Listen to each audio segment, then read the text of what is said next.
The A3 ghost crash stands as a profound enigma, a story that continues to perplex and captivate anyone who hears it.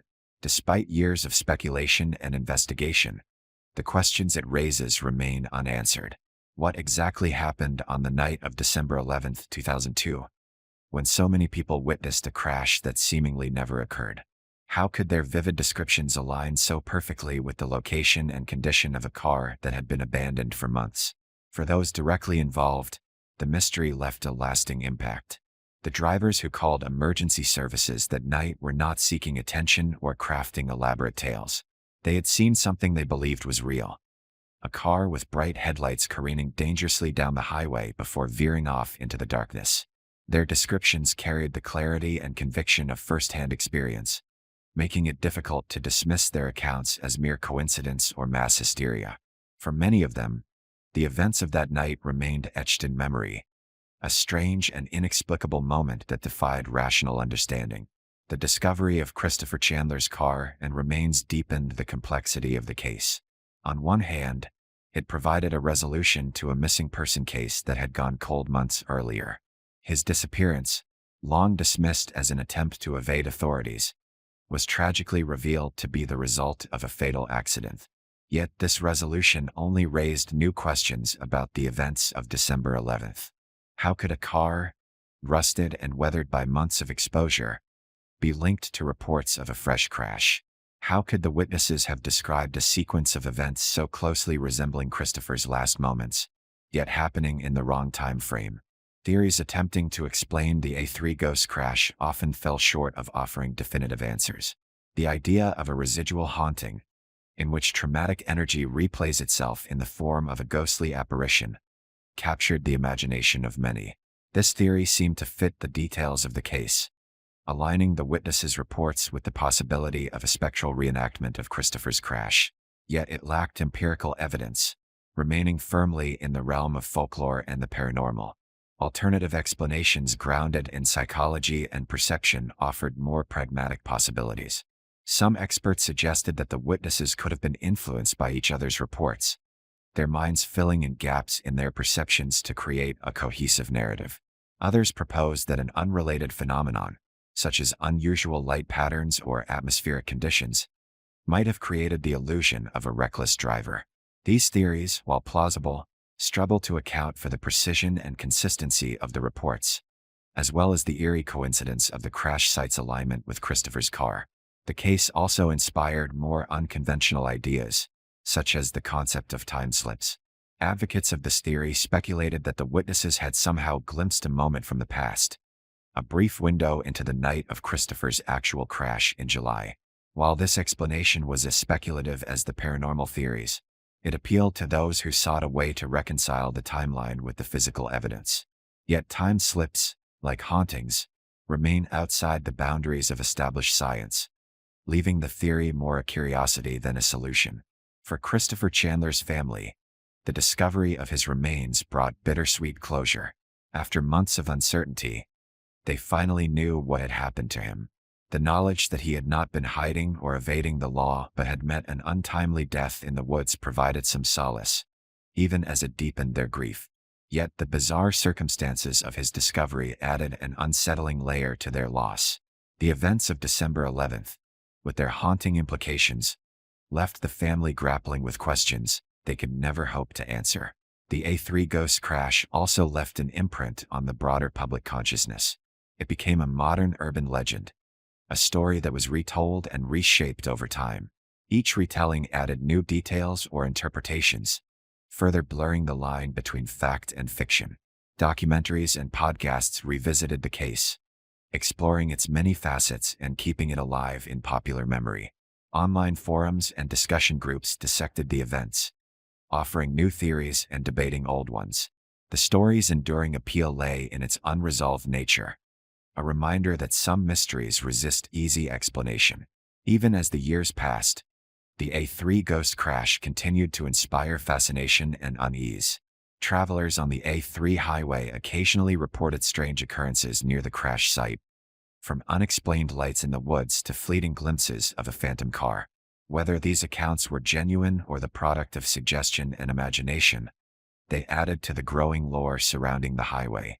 For some, the site became a place of pilgrimage, a spot where the veil between the ordinary and the extraordinary seemed unusually thin. In the end, the A3 ghost crash remains a story defined by its unanswered questions. It challenges the boundaries of what we know and understand, inviting speculation and wonder. Whether it was a case of mass misperception, a supernatural phenomenon, or something else entirely, the events of that night on the A3 stand as a chilling reminder of the mysteries that lie hidden in the shadows of the everyday world. The crash, like the car and its driver, seemed suspended in time, forever lingering on the edge of understanding. The discovery of the wrecked car and the skeletal remains deep in the forest left the officers grappling with a growing sense of unease. The calls reporting the reckless driver on the A3 had described an incident so fresh and urgent that emergency responders had rushed to the scene. Yet, the car before them told a completely different story. Rust and decay enveloped the vehicle, speaking of months, not hours, since it had last been driven. The forested area around the wreck was dense and quiet, shrouded in a stillness that made the scene even more surreal. The officers took in the details as they waited for backup to arrive. The vehicle, a blue sedan, bore signs of a high-speed collision. Its front end was crumpled, the windshield shattered, and branches had penetrated parts of the frame. The damage suggested that the car had veered off the embankment, plunging into the trees at great force. Yet, it seemed untouched by the activity of the previous night, as though it had been resting in its final position for much longer. The remains on the ground added another layer of mystery.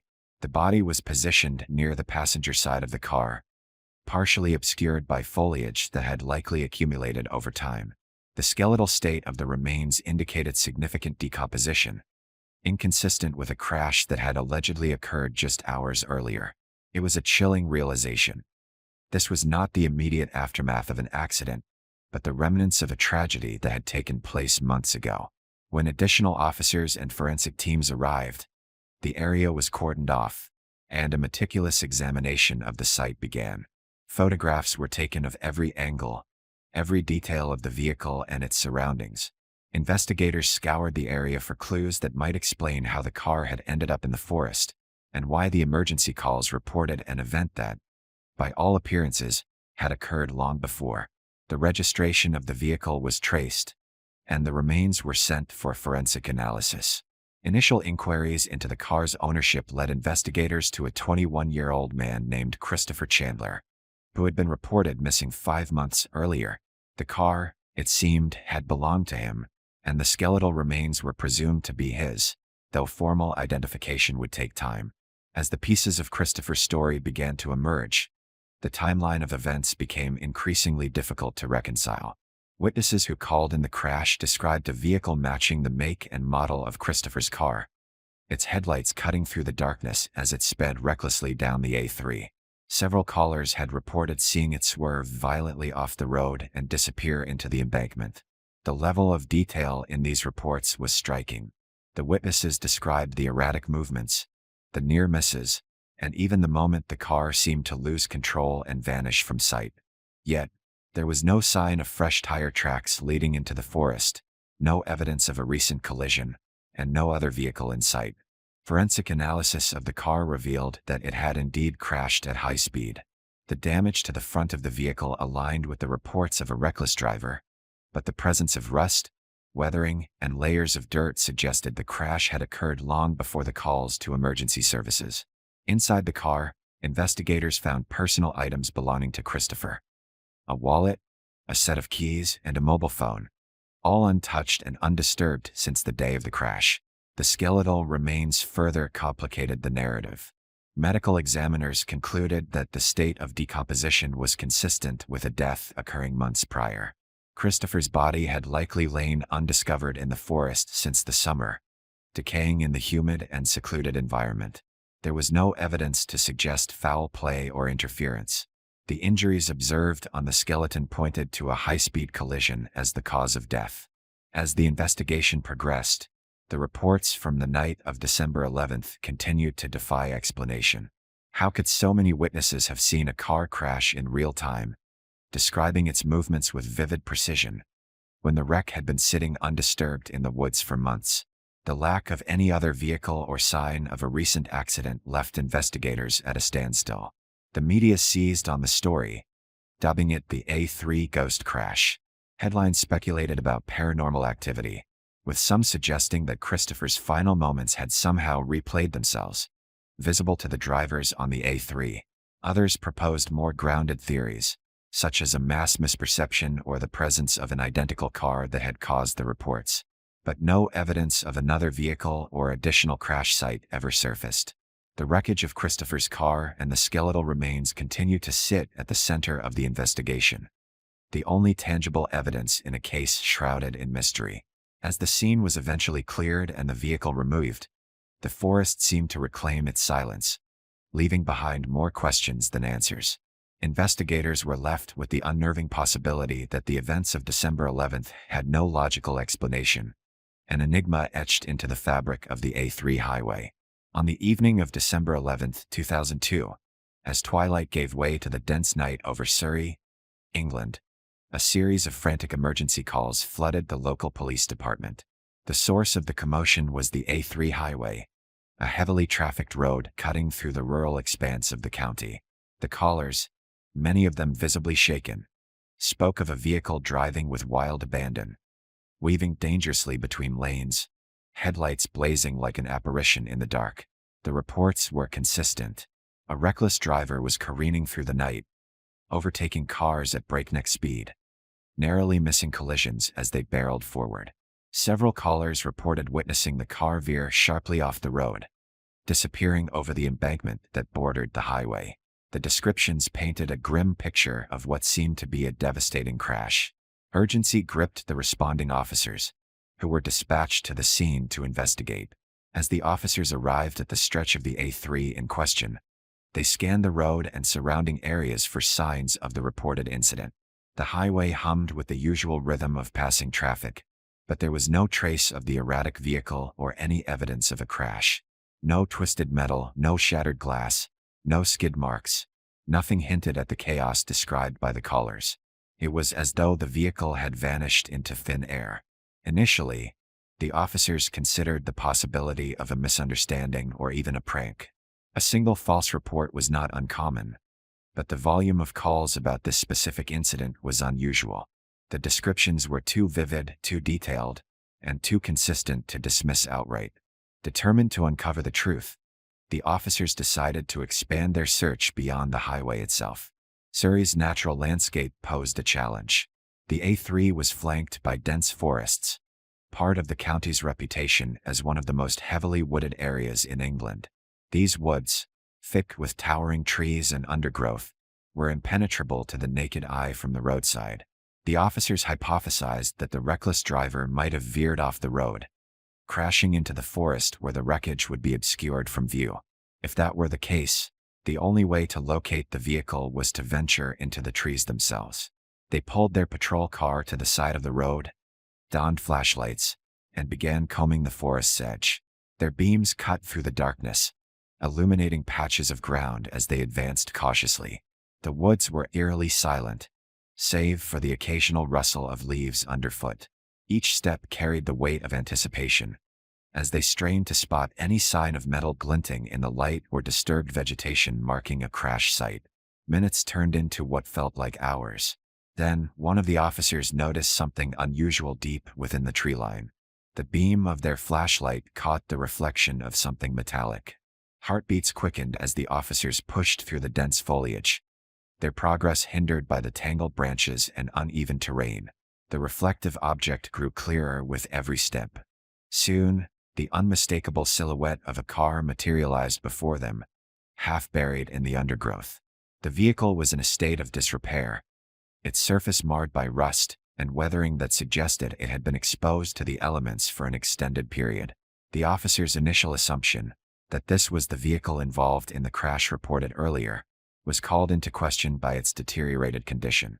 Despite this inconsistency, they pressed forward to investigate further. Approaching the driver's side, they peered through the window. The interior was damp and musty, evidence of the passage of time. The driver's seat was empty. Shifting their focus to the passenger side, they noticed the door was ajar, as though someone had exited or been ejected from the vehicle. Their flashlights traced the ground just outside the door, and what they saw stopped them in their tracks. A body lay motionless on the forest floor, partially obscured by leaves and debris. The figure on the ground bore the unmistakable marks of time and decay. The officers could see that the remains were skeletal, the flesh long gone, leaving behind only a chilling reminder of what once had been. This discovery raised more questions than it answered.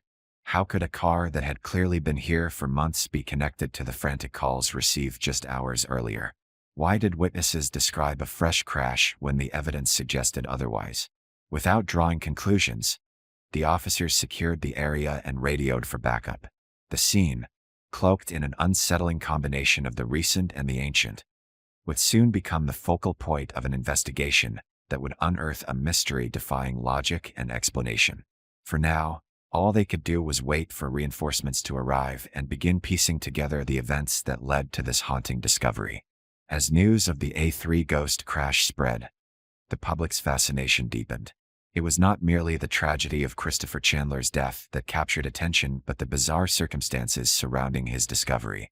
What made the story particularly haunting was the involvement of so many witnesses on the night of December 11th, all reporting an incident that seemed to defy the constraints of time and reality. In the days following the discovery of Christopher's car, police investigators sifted through the witness reports once more. The callers had been ordinary drivers, people on their way home or traveling through Surrey on an otherwise uneventful evening. Their accounts described the same sequence of events. A car driving erratically on the A3, headlights blindingly bright as it wove dangerously through traffic, before finally veering off the road and disappearing down the embankment. The consistency across the reports was striking. These were independent accounts, given by people with no connection to each other or to Christopher Chandler. Yet the physical evidence at the scene told an entirely different story. The rusted, decayed car found in the woods had been sitting there for months. Its condition made it impossible for it to have been the same car the witnesses saw crashing off the highway that night. The skeletal remains inside confirmed that Christopher had died long before December. Despite the apparent impossibility, the accounts and evidence converged on one chilling fact. The location of Christopher's car perfectly matched where the witnesses had reported seeing the crash. This convergence raised questions that investigators could not answer. How could so many people have described an event in vivid detail, only for the supposed crash to predate their reports by 5 months? The lack of any other vehicles in the area eliminated the possibility of a mistaken identity. Witnesses had not simply seen a different crash. They had described the exact site where Christopher's car and body were later found. One of the more unsettling aspects of the case was the specificity of the sightings. Drivers described not only the reckless behavior of the car, but also its distinctive appearance. The blinding headlights were mentioned repeatedly, as was the way the vehicle swerved and fishtailed before vanishing into the darkness. These descriptions matched the circumstances that could have led to Christopher's actual crash in July. It was as if the witnesses had seen a replay of the events that had claimed his life, playing out again months after they had occurred. Theories emerged in an attempt to explain the unexplainable. Some suggested that the witnesses had somehow tapped into a residual memory of the crash, an imprint left on the environment that replayed itself on that December night. Others proposed that the intense emotional energy surrounding Christopher's death, his desperation, his panic, and the violence of the crash, might have created a phenomenon that defied conventional understanding. These ideas were speculative at best, lacking the scientific grounding to offer any real clarity. Skeptics, on the other hand, sought more rational explanations. They suggested that the reports might have been influenced by a psychological phenomenon known as collective misremembering. According to this theory, a few initial reports of a crash could have triggered a kind of chain reaction, with subsequent callers subconsciously filling in details based on what they believed they had seen. The absence of physical evidence for a fresh crash, however, made this explanation feel incomplete. The specific alignment of the reports with the location of Christopher's car remained difficult to dismiss as coincidence. Forensic experts were brought in to re-examine the evidence, but their findings only reinforced the timeline that had already been established. Christopher's death had occurred months earlier, and there was no indication that his car had moved since the crash. The rust on the vehicle and the advanced decomposition of his remains ruled out any possibility of recent activity. The scientific analysis left no room for ambiguity. Christopher had been in that spot, undiscovered, since the summer. As the investigation wore on, the case began to take on an almost mythical status. Media outlets reported on the ghost crash, with a mix of intrigue and sensationalism. Headlines speculated about supernatural forces, while documentaries and talk shows invited experts and theorists to debate the event's significance. Public interest only grew, fueled by the eerie possibility that the crash witnessed on December 11th had been a phantom replay of Christopher's fatal accident. Locals near the A3 began sharing their own stories of strange occurrences on the highway. Some claimed to have seen ghostly headlights in the woods at night, while others reported hearing the faint sound of screeching tires or the dull thud of an impact when no cars were nearby. Whether these accounts were genuine or the product of overactive imaginations, they added to the growing legend of the A3 ghost crash. The witnesses themselves found little solace in the explanations offered. For them, the memory of that night remained vivid and undeniable. They had seen a car crash. They had watched it swerve, careen off the road, and disappear into the embankment. The clarity of their recollections stood in stark contrast to the impossibility of what they had seen. The experience left many of them shaken, questioning not only what had happened but also the reliability of their own perceptions. The police eventually closed their investigation, unable to provide a definitive answer to the mystery. Christopher Chandler's death was officially classified as an accident, the result of a high-speed crash that had gone unnoticed for months. The events of December 11th, however, were left unexplained, a puzzle that refused to fit neatly into any logical framework. The story of the A3 ghost crash, with its strange collision of reality and impossibility, lingered in the minds of all who encountered it, a testament to the enduring power of the unknown. The story of the A3 ghost crash rippled far beyond the confines of Surrey, captivating the imagination of people across England and beyond. What began as an investigation into a routine traffic incident evolved into a mystery that blurred the boundaries between reality and the unexplainable. The public's reaction was a mixture of fascination, skepticism, and fear, as the case became a canvas onto which individuals projected their beliefs about the unknown. In the weeks and months following the discovery of Christopher Chandler's car and remains, the story dominated headlines. News outlets competed to provide fresh angles, interviewing witnesses, investigators, and anyone who could offer insight into the strange events of December 11th. The dramatic nature of the reports, drivers seeing a car veer off the road, a wreck discovered months later, lent itself to sensational coverage. The label "A3 ghost crash" became shorthand for the inexplicable, a phrase that invoked images of spectral headlights and a restless spirit replaying its final moments. For those who had witnessed the events that night, the attention was both validating and unsettling. They had been drawn into a mystery that defied logic, their accounts dissected and debated by strangers. Some witnesses embraced their role in the narrative, speaking openly about what they had seen. They described the vividness of the experience, the clarity with which they remembered the car's movements, and the shock of learning that the vehicle had been there for months. Others, however, withdrew from the spotlight, reluctant to relive the unsettling memories or face the scrutiny of skeptics. Among the public, reactions to the story were as varied as the theories it inspired. Believers in the paranormal saw the A3 ghost crash as evidence of phenomena that defied conventional understanding. To them, the events were a confirmation of the idea that traumatic energy could linger in a place, replaying itself for those attuned to see it. They viewed the witnesses as unwitting participants in a supernatural occurrence, their experiences lending credibility to the concept of residual hauntings or time slips. Skeptics, on the other hand, dismissed these interpretations as fanciful. They argued that the case was less about the paranormal and more about human perception and memory. Some pointed to the psychological phenomenon of confirmation bias, suggesting that witnesses had unconsciously aligned their accounts to fit a shared narrative. Others proposed more mundane explanations, such as a series of unrelated misperceptions that coincidentally converged on the same location. While these perspectives offered plausible alternatives, they struggled to fully account for the consistency of the reports or the eerie alignment with Christopher Chandler's crash site. As the case gained traction, it became a fertile ground for storytellers. Documentaries and television specials delved into the mystery, presenting reenactments and expert interviews that ranged from forensic scientists to ghost hunters. Fictionalized accounts appeared in books and online forums, weaving elements of the A3 ghost crash into broader tales of haunted highways and spectral drivers. The story took on a life of its own, evolving with each retelling into a modern legend. Local residents near the A3 felt the impact of the story in tangible ways.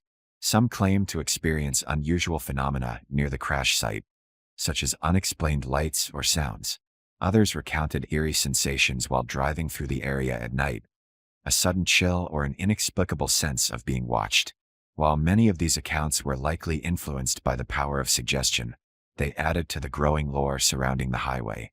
The A3 became a place of pilgrimage for those seeking to experience the paranormal, with thrill seekers and ghost hunters venturing into the woods in search of signs of the mysterious crash. The enduring allure of the A3 ghost crash lay in its refusal to be fully explained. Despite the best efforts of investigators, scientists, and skeptics, the events of December 11th remained a puzzle. The discovery of Christopher Chandler's car provided a resolution to one tragedy, but left the circumstances of its discovery shrouded in ambiguity. This duality, a case both solved and unsolved, was a significant part of its appeal. It spoke to the human fascination with mysteries, the yearning to understand what lies just beyond the grasp of reason. The case also highlighted the power of collective storytelling. In the absence of definitive answers, the A3 ghost crash became a narrative shaped by the people who encountered it. Witnesses, journalists, theorists, and ordinary citizens all contributed to its evolution, each adding their perspective to the story. This collaborative process transformed a singular event into a shared cultural memory, one that blurred the lines between fact and fiction. Over time, the A3 ghost crash settled into the realm of folklore. Its details were recounted in quiet conversations, its meaning debated in forums and community gatherings. For some, it was a cautionary tale about the fragility of life and the mysteries of death. For others, it was a reminder of the limits of human understanding, a case that defied explanation and invited reflection on the unknown. Whatever its interpretation, the story remained a haunting and enduring part of England's modern mythology. The discovery of Christopher Chandler's car and remains seemed to solve one mystery while unraveling another, far stranger one. His car had been found in the exact location described by multiple witnesses on the night of December 11, 2002. The wreck was real, and so were the frantic emergency calls reporting the reckless driver. But the timelines didn't align. Christopher's death had occurred months earlier, and the condition of both his body and the car confirmed this. What, then, had those witnesses seen on that cold December night? The accounts from drivers on the A3 were eerily consistent. Multiple people described a car with unusually bright headlights speeding recklessly down the highway. Some said it was weaving dangerously between vehicles, narrowly avoiding collisions, while others claimed it had swerved violently, as if the driver had lost control. Several witnesses reported seeing the car leave the road entirely, plunging down the embankment and disappearing into the trees. The details painted a vivid picture of a high-speed crash, a scenario that would ordinarily leave visible signs: skid marks, fresh damage to the underbrush, or even smoke rising from the wreckage. But there was nothing. When officers searched the scene that night, they had found no evidence of a recent crash. No fresh tire tracks, no debris on the roadside, and no indication of anything unusual except for the long-abandoned wreck of Christopher Chandler's car. Despite the impossibility of the timeline, the location matched the descriptions given by the callers, as did the condition of the vehicle with its crumpled frame and the signs of a high-speed impact. The lack of any logical explanation only deepened the mystery. Investigators reviewed the witness reports again and again, looking for inconsistencies or signs of misperception. But the witnesses were credible, and their accounts showed no signs of embellishment. Some were seasoned drivers who knew the A3 well and were certain of what they had seen. The fact that so many independent reports described the same vehicle and the same event made it unlikely to be a coincidence or mass delusion. Theories began to circulate, both among the investigators and the public. The most straightforward explanation was that another car, similar to Christopher's, had been involved in an accident that night but had somehow left the scene. Yet no other vehicle was ever found, nor were there any reports of missing persons or abandoned cars matching the description. The witnesses had all placed the crash at the exact location where Christopher's car was eventually found. But if another vehicle had been involved, it left no trace. As the days turned into weeks, alternative explanations began to emerge, many of them delving into the realm of the paranormal. The story of the A3 ghost crash gripped the public imagination, fueled by its chilling details and the lack of answers. Some speculated that the event was a residual haunting, a phenomenon in which a traumatic event is said to replay itself, like an echo trapped in time. According to this theory, the energy of Christopher's crash had imprinted itself on the environment, and what the witnesses saw was a spectral reenactment of his final moments. Others proposed that the drivers on the A3 had collectively experienced a time slip, a rare and unexplainable phenomenon in which people briefly glimpse events from the past. In this scenario, the witnesses on December 11th might have seen a moment from July 2002, the night of Christopher's crash, superimposed on their reality. While such ideas are often dismissed as pseudoscience, they provided a tantalizing explanation for an otherwise baffling case. Skeptics, however, pushed back against these paranormal interpretations. They argued that the incident could be explained through psychological or environmental factors. Perhaps the reports of a reckless driver triggered a kind of collective hysteria, with subsequent callers influenced by the initial descriptions. Alternatively, the bright headlights and erratic movements might have been caused by an unrelated phenomenon, such as an animal or another vehicle briefly glimpsed in the darkness, leading to a series of misinterpretations. Despite the skepticism, the paranormal theories gained traction, especially as the official investigation struggled to provide answers. Media outlets seized on the story, featuring it in newspapers, television programs, and radio shows. The term "A3 ghost crash" became synonymous with unexplained phenomena, and the story took on a life of its own. The case remained open for months, with investigators re-examining the evidence and interviewing witnesses in the hope of uncovering new leads. Yet no additional information surfaced. Christopher's death was ultimately ruled an accident, the result of a high-speed crash into the woods. His family mourned the loss, their grief compounded by the surreal circumstances surrounding his discovery. The enigma of the A3 ghost crash persisted, a puzzle that defied logic and reason. While the physical evidence pointed to a straightforward conclusion, an unsolved disappearance resolved months later. The events of December 11th introduced an inexplicable twist that refused to be neatly categorized. For those who had witnessed the ghostly car that night, the memory remained vivid, an indelible mark on their lives that raised more questions than it answered. Over time, the story faded from headlines, but its mystery lingered in the collective consciousness. The A3 ghost crash became a modern legend, a tale whispered among those who traveled the dark stretches of the highway at night. Whether the events were the result of a misinterpretation, an eerie coincidence, or something beyond human understanding, they left behind a chilling legacy, a reminder that some stories remain forever unsolved.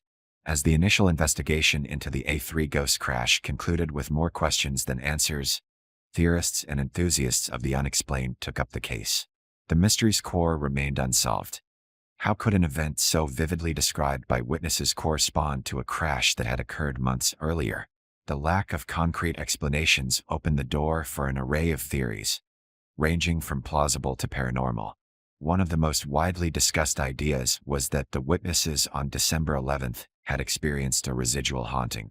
According to this theory, particularly traumatic events could leave an imprint on the physical environment.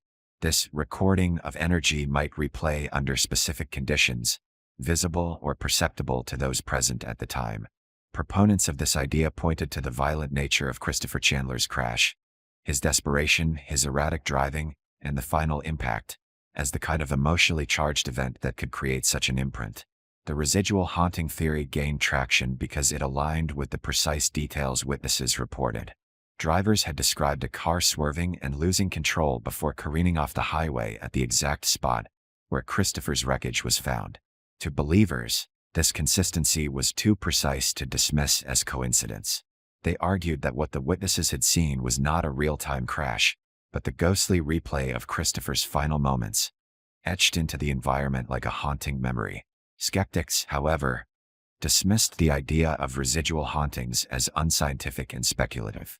Instead, they proposed psychological explanations for the witnesses' accounts.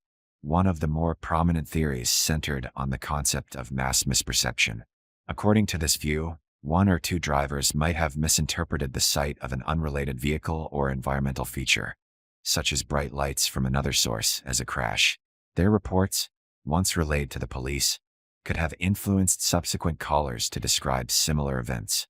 This phenomenon, known as the bandwagon effect, occurs when individuals unconsciously shape their observations to align with what they believe others have seen. The problem with this theory, however, was the level of detail in the reports. The witnesses had described not just the car's appearance but its behavior, weaving through traffic, narrowly avoiding collisions, and finally crashing off the embankment. The vividness of these accounts seemed to exceed what could be explained by mere suggestion or imagination. Moreover, the fact that all the reports pinpointed the exact location of Christopher's crash site further complicated the mass misperception theory. Another theory focused on environmental factors. Some experts speculated that unusual weather conditions or optical illusions could have played a role in creating the appearance of a crash. For instance, fog or atmospheric distortions might have refracted light in a way that made a distant car's movements appear erratic. Bright headlights shining through the trees could have created ghostly images, tricking drivers into believing they had seen a car swerving off the road. While these ideas offered a naturalistic explanation, they struggled to account for the alignment between the witnessed event and the location of Christopher's wreck. A more unconventional explanation was the concept of a time slip. This idea posits that under certain rare and poorly understood conditions, the boundaries of time can blur, allowing people to glimpse events from the past. Advocates of this theory argued that the witnesses on December 11th had momentarily seen Christopher's crash as it had happened in July. Although the idea of time slips remains firmly in the realm of speculation, it appealed to those who believed the case defied conventional understanding. As theories proliferated, the case of the A3 ghost crash gained a reputation as one of England's most enduring modern mysteries. Paranormal investigators visited the site, conducting seances and using equipment designed to detect electromagnetic fields, which some believe are associated with ghostly phenomena. Their findings were inconclusive, but the media attention kept the story alive, fueling public fascination. Locals who lived near the stretch of the A3 where the crash occurred began sharing their own strange experiences. Some reported seeing phantom headlights in the woods late at night, while others claimed to hear the faint sound of tires screeching and metal crunching, even when no cars were present. These stories, though unverified, added to the eerie atmosphere surrounding the case and cemented its status as a legend. Despite the wealth of speculation, no new evidence emerged to provide definitive answers. Christopher Chandler's death was ultimately ruled an accident, and his family mourned the loss privately. For them, the supernatural theories and public fascination offered no solace, only a reminder of the tragic end their loved one had met. The police, having exhausted all investigative leads, classified the case as closed, though they acknowledged the inexplicable nature of the December 11th reports. As time passed, the A3 ghost crash faded from the headlines, but it remained a topic of interest among those who study the unexplained. It became a case study in how reality and perception can collide, leaving behind a mystery that refuses to fit neatly into the framework of science or logic. Whether the events of that night were the result of paranormal forces, psychological phenomena, or some combination of factors, they left an indelible mark on those who witnessed them and on the fabric of the A3 highway itself. Theories may continue to evolve, but the truth of what happened on December 11, 2002, remains as elusive as the ghostly car that vanished into the darkness, leaving behind only questions and a chilling sense of wonder. 5 months before the mysterious calls about the A3 ghost crash, Christopher Chandler's life took a fateful turn. On the night of July 16, 2002, Christopher, a 21-year-old man with a troubled past, walked into a bustling pub in West London. The pub was a familiar place for Christopher, a spot where he could momentarily escape the pressures of his life. That night, he was accompanied by a close friend, their intention being to share drinks and laughter. Yet beneath the surface, Christopher carried a weight that made even these simple pleasures fleeting. Christopher was wanted by the police for robbery. The knowledge that he was being actively pursued had become a constant source of anxiety, an ever-present shadow he couldn't shake. Although he had evaded capture so far, the paranoia of being discovered gnawed at him, affecting even the most mundane aspects of his daily routine. He moved through life cautiously, revealing his location to only a handful of trusted individuals, including his brother and the friend with him at the pub that evening. As the night wore on and the pub filled with the chatter of patrons, Christopher began to grow restless. The walls seemed to close in around him, and the risk of staying in one place for too long became unbearable. He drained the last of his drink and informed his friend that he needed to leave. His friend, accustomed to Christopher's sudden bouts of paranoia, stayed behind as Christopher slipped out into the cool London night and climbed into his car. The blue sedan, later found abandoned and rusted in the Surrey woods, was his. It was a modest vehicle, a far cry from the flashy cars often associated with young men his age. For Christopher, it served one purpose: mobility. On that night, as he started the engine and pulled away from the pub, he intended to drive south, putting more distance between himself and the authorities. The route was familiar, but his anxiety and haste made for a dangerous combination. Somewhere along his journey, Christopher vanished. He never reached his intended destination, and his phone remained silent. Days turned into weeks, and his absence grew more conspicuous. His brother, who had been one of the few people aware of his movements, reported him missing. Yet even this act was half-hearted. Christopher's lifestyle, characterized by evasion and secrecy, made his sudden disappearance seem unsurprising.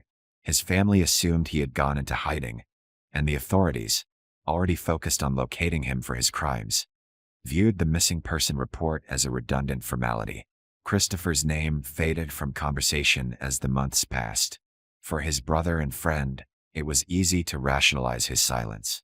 He was a man on the run, living life on his terms, albeit at the edges of society.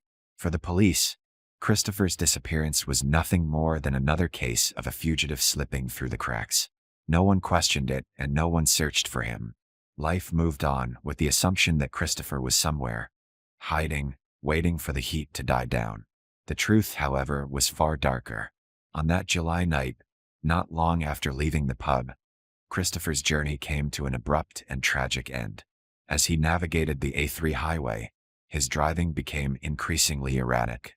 Whether it was the weight of his paranoia, fatigue, or a momentary lapse in attention, something caused him to lose control of his car.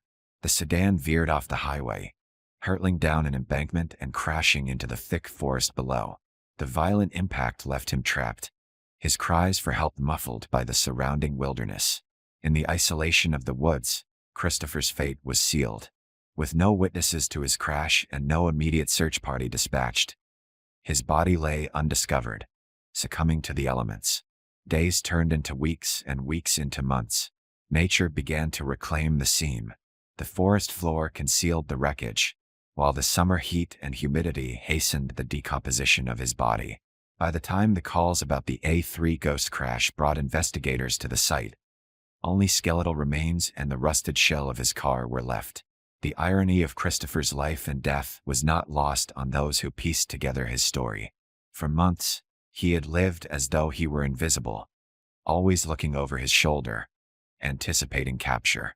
In the end, he achieved a grim form of invisibility, his body lying undiscovered in one of England's most heavily forested areas. The very life that he had sought to protect through his secrecy ended in an anonymity that would last until fate, or perhaps something more inexplicable, brought him back into the light. As investigators delved into his background, they uncovered the details of his troubled life. a young man whose choices had placed him on the wrong side of the law, and whose flight from justice had led him to an untimely and tragic demise. Yet even with these facts, the mystery of the A3 ghost crash remained. The reports from December 11th painted a picture of a reckless driver, a vivid scene witnessed by many, yet disconnected from the reality of Christopher's death months earlier. The enigma of how his final journey intertwined with the events of that night on the A3 would linger, unanswered, like a haunting echo of his restless spirit.